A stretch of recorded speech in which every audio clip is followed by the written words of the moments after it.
Mi hijo me miró a los ojos en plena Nochebuena y dijo que la casa estaba vendida y que yo tenía un mes para irme. No levantó la voz, no dudó. Mi nuera ni siquiera me miró. Sentí como algo se rompía dentro de mí. No fue la casa, fue la mentira de que todavía tenía una familia. Se levantaron de la mesa y se fueron. La comida seguía caliente, la mesa estaba puesta, y 40 años de mi vida quedaron reducidos a un estorbo.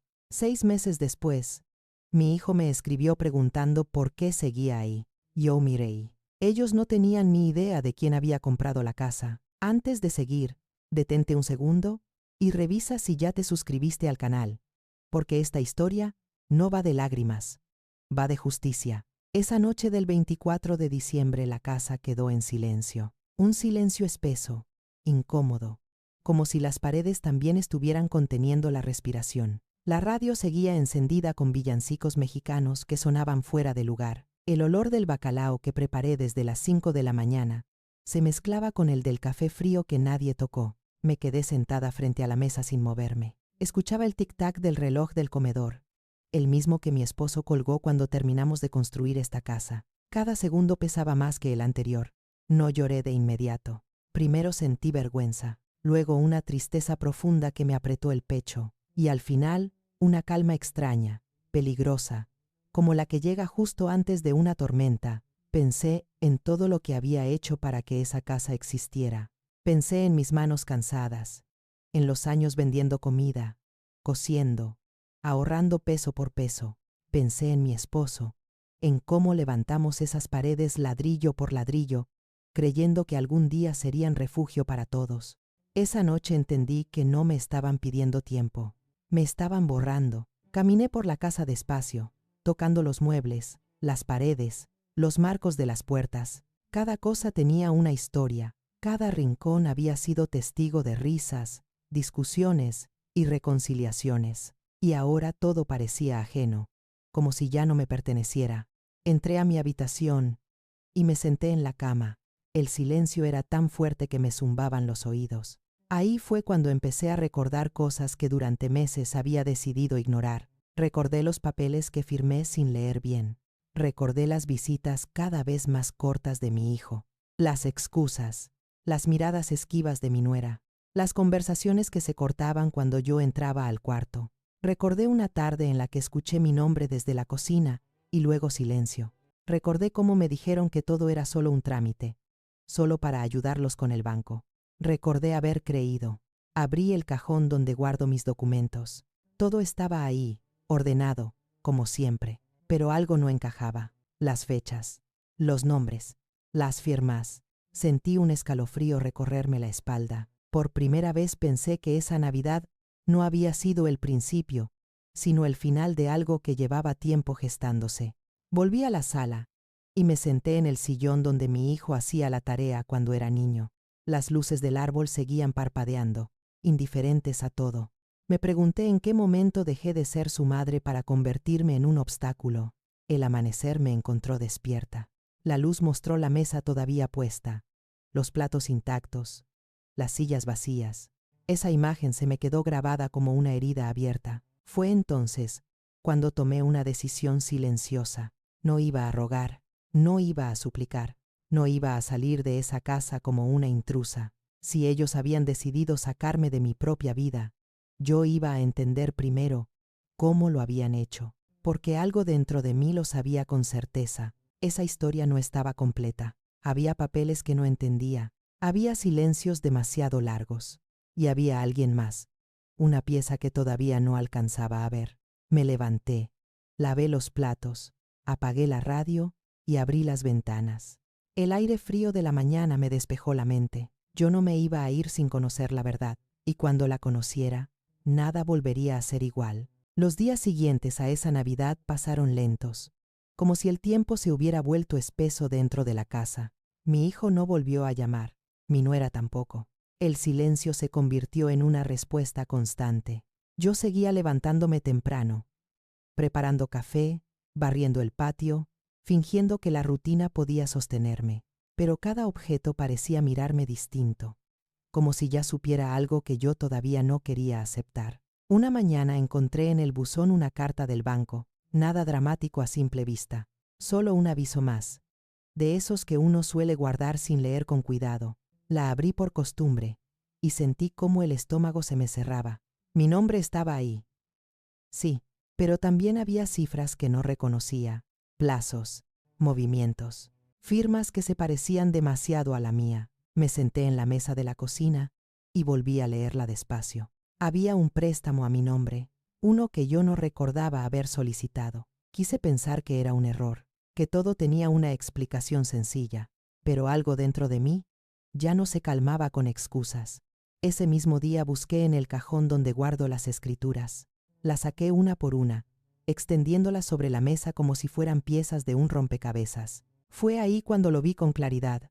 La casa ya no estaba a mi nombre.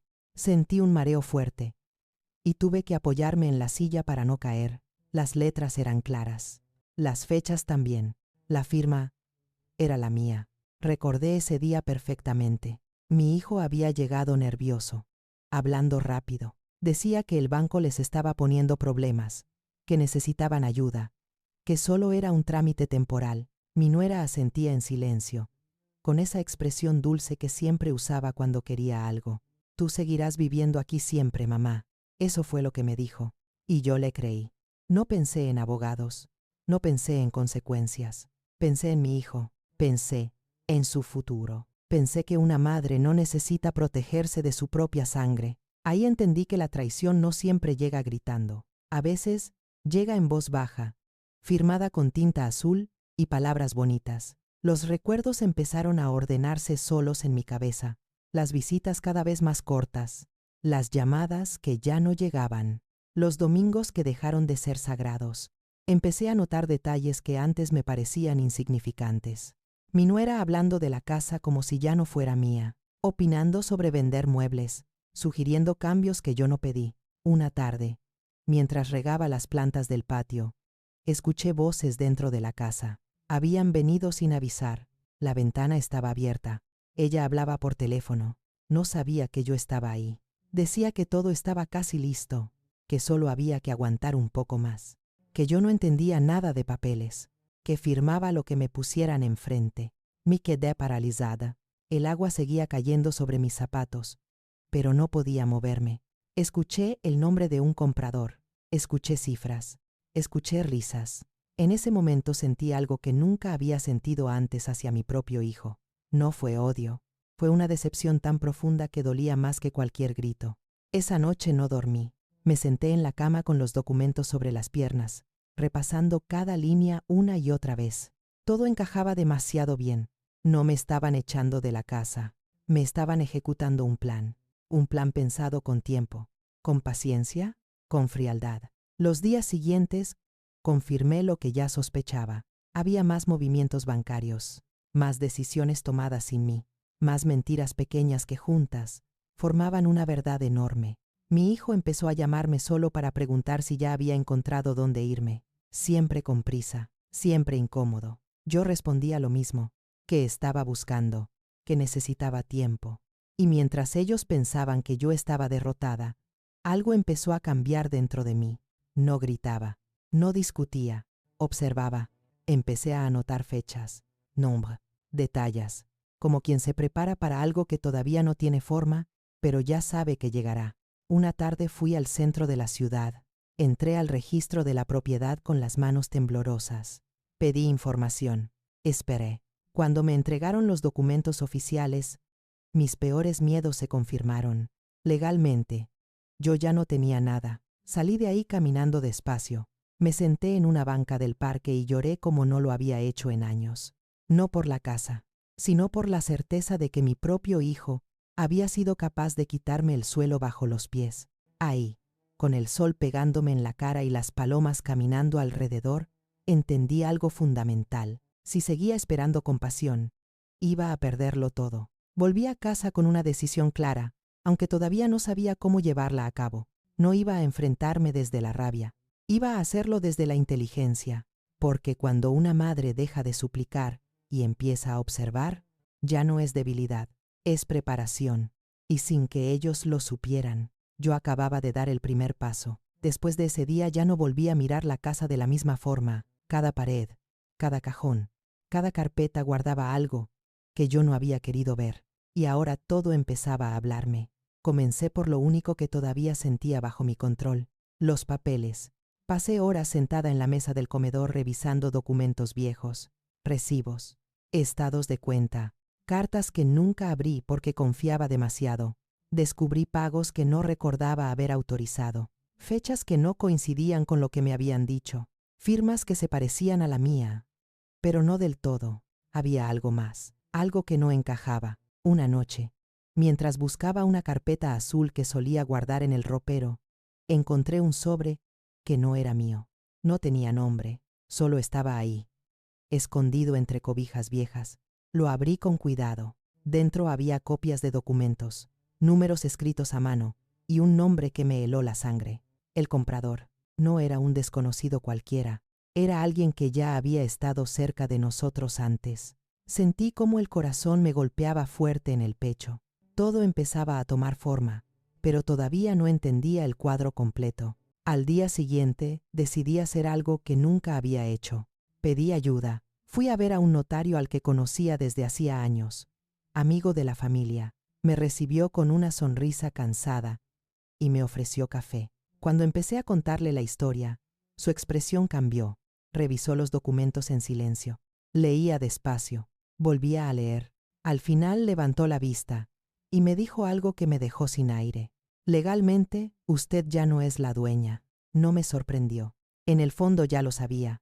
Lo que me sorprendió fue lo que dijo después. Todavía hay algo que se puede hacer, pero no mucho tiempo. Ahí entendí que no estaba sola, que el mundo no se había cerrado por completo, que aún quedaban rendijas por donde podía entrar la verdad. Me explicó con palabras simples.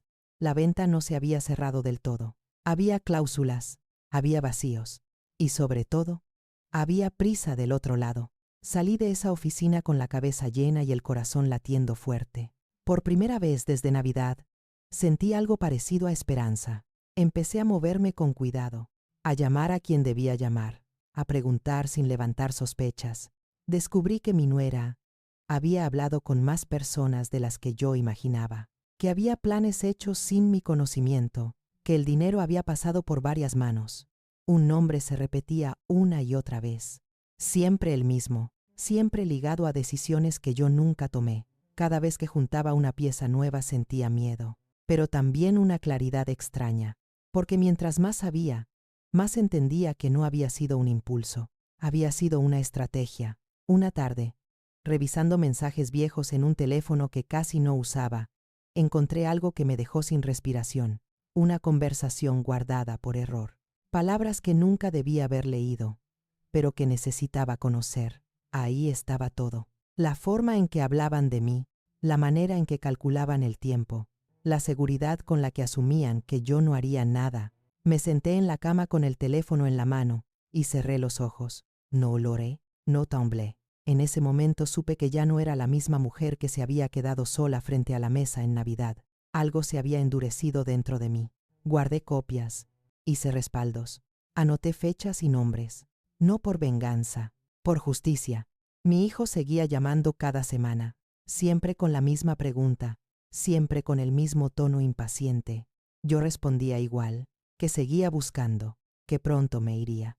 Y cada vez que colgaba el teléfono, sonreía apenas, porque mientras ellos contaban los días para que yo desapareciera, yo estaba contando las pruebas. La verdad ya no era una sospecha, era un peso sólido entre mis manos, y todavía no sabían lo que estaba a punto de pasar. El día llegó sin avisar, como llegan las cosas que ya no se pueden detener. Mi hijo me llamó temprano y dijo que necesitábamos hablar en serio, que el comprador estaba presionando, que ya no había más tiempo. Le respondí que viniera por la tarde, que yo estaría en casa. Colgué y me quedé de pie en la sala, mirando la puerta como si ya supiera lo que iba a cruzar por ella. Ordené los papeles con calma, respiré hondo, me serví un café y esperé. Cuando llegaron, no vinieron solos. Traían prisa en la cara y seguridad fingida en los gestos. Mi nuera entró primero, mirando alrededor como si ya estuviera despidiéndose de cada pared. Mi hijo evitó mirarme a los ojos. Nos sentamos. El silencio fue corto y tenso. Ella habló de inmediato. Dijo que el comprador estaba furioso, que podían demandarlos, que yo estaba complicándolo todo. Yo no respondí. Saqué una carpeta y la puse sobre la mesa. Despacio, sin palabras, mi hijo frunció el ceño. Mi nuera dejó de hablar. Abrí la carpeta y empecé a mostrar documentos, fechas, firmas, movimientos bancarios, conversaciones impresas. Vi cómo la seguridad se les iba deshaciendo en la cara. Dije el nombre del comprador en voz alta. Ellos se miraron, no lo esperaban. Dije que ya sabía quién era. Dije que ya había hablado con un notario. Dije que la venta no estaba tan cerrada como creían. Mi nuera se levantó de golpe. Dijo que eso era imposible, que todo estaba firmado. Entonces mostré la cláusula que habían pasado por alto. Una línea pequeña, escondida entre muchas otras. Una línea que cambiaba todo. Mi hijo palideció. El comprador tenía que respetar mi permanencia. El contrato lo decía claro. Y el comprador no era quien ellos pensaban. El silencio cayó pesado. Por primera vez desde Navidad, yo tenía el control de la habitación. Mi nuera empezó a hablar rápido, demasiado. Intentó explicar, intentó justificar. Yo la miré con calma, y por primera vez no sentí miedo. Dije que sabía del dinero, del préstamo a mi nombre, de las firmas que no recordaba haber puesto. Mi hijo bajó la cabeza. No dijo nada. Saqué el teléfono y puse sobre la mesa las copias de los mensajes, las palabras que habían usado para hablar de mí, la manera en que me daban por vencida. El aire se volvió espeso. Se escuchaba el reloj, nada más. Mi nuera empezó a llorar. No era tristeza, era rabia de verse descubierta. Mi hijo me miró como si no me reconociera. Preguntó qué quería. Yo respiré hondo antes de responder. Dije que no quería gritos, no quería humillaciones. Quería que se hicieran responsables. Dije que la casa no se iba a vender así. Dije que yo no me iba a ir. Dije que si insistían, habría consecuencias legales. Nunca había visto a mi hijo tan pequeño como en ese momento. Nunca había visto a mi nuera tan silenciosa. Se fueron sin despedirse. La puerta se cerró y la casa volvió a quedar en calma. Me senté en el sillón y sentí cómo las piernas me temblaban por primera vez en días. No era alivio, era el peso de todo lo que había sostenido en silencio. Esa noche no dormí, no por miedo, por anticipación. Sabía que lo que había pasado no era el final, era solo el momento en que el tablero se había volteado. Y ahora les tocaba a ellos entender lo que significa perder el control. Los días que siguieron fueron extraños. La casa seguía en pie, igual que siempre. Pero algo había cambiado en el aire. Ya no caminaba con miedo, caminaba con conciencia. Mi hijo empezó a llamar con menos firmeza. Sus mensajes eran más largos, más torpes, llenos de dudas. Mi nuera dejó de escribir por completo. Una mañana recibí una notificación del banco. El préstamo a mi nombre había sido congelado. El notario había actuado. La venta estaba detenida. Ahí entendí que la justicia no siempre llega haciendo ruido. A veces llega en silencio, cuando alguien deja de aprovecharse de tu confianza. Mi hijo vino solo una tarde. No trajo papeles. No trajo exigencias. Trajo cansancio. Se sentó frente a mí como cuando era niño, y no sabía cómo explicar algo. Dijo que lo sentía. Dijo que nunca pensó que llegaría tan lejos. Dijo que solo quería arreglarlo todo rápido. Lo escuché sin interrumpir, sin gritar, sin consolar. Cuando terminó, le dije algo que llevaba meses guardando, que el amor no justifica la traición, que ser madre no significa aceptar cualquier cosa, que ayudar no es lo mismo que desaparecerse. No le prometí perdón, le prometí verdad. Con el tiempo, las cosas se acomodaron como debían. La casa se quedó conmigo. Los papeles fueron corregidos, las deudas aclaradas. Mi nuera se fue sin mirar atrás. Y aunque parte de mí quiso odiarla, entendí que el verdadero problema había sido el silencio de mi hijo. Aprendí algo que nunca nadie me enseñó, que poner límites también es una forma de amor, que la dignidad no se negocia, ni siquiera con la familia, y que callar demasiado tiempo puede salir muy caro. Hoy sigo viviendo en esta casa, la misma que casi pierdo, la misma que construí con mis manos y mis sueños. No soy la misma mujer que aquella Navidad se quedó sola frente a la mesa. Ahora sé observar, sé decir no, sé protegerme. Si esta historia te removió algo por dentro, déjamelo saber en los comentarios. Cuéntame desde qué ciudad o país estás viendo este video. Aquí, en Relatos de la Vida Real, compartimos lo que muchas madres callan durante años. Suscríbete para escuchar más historias como esta, porque a veces, escuchar la verdad completa también puede salvarte.